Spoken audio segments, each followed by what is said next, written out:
ही आपल्या सर्व मोर्चाला संबोधित करणार बोलणार आहे। यानंतर मनोज दादा जरांगे बोलणार आहे।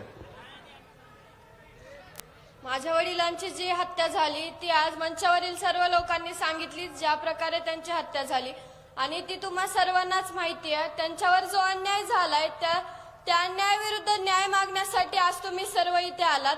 माझ्या वडिलांनी जे सर्वांना एकत्र धरून समाजसेवा केली, त्यामुळे तुम्ही आज एकत्र होऊन आमच्या पाठीमागे आहात आणि तुम्ही सदैव आमच्या पाठीमागे राहा।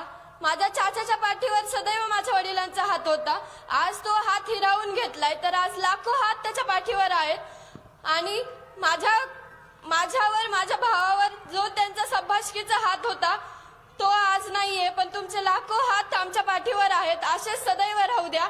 आणि आज त्यांचा जो हसरा चेहरा आहे मी आज या तुमच्या सगळ्यांमध्ये बघते, या लाखोमध्ये मी आज त्यांना हुडकते, पण ते मला कधीच नाही दिसू शकणार। आणि मी मंचावरील वडीलधाऱ्यांना सर्वांना एकच विनंती करते की तुम्ही पण आमच्या पाठीमागे राहा। फक्त न्याय मिळूच तर नाही, तर आमच्या पुढील वाटचालीसाठी सुद्धा तुम्ही आमच्या सोबत राहा।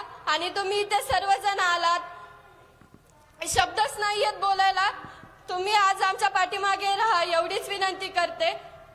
धन्यवाद। ताई, नक्कीच समाज हा पूर्ण तुमच्या कुटुंबाच्या पूर्णपणे परभणी जिल्हा पाठीमागे आहे। यानंतर मी संघर्ष योद्धा माननीय मनोज दादा जरांगे यांना विनंती करतो की त्यांनी समोर येऊन या मोर्चाला संबोधित करावं।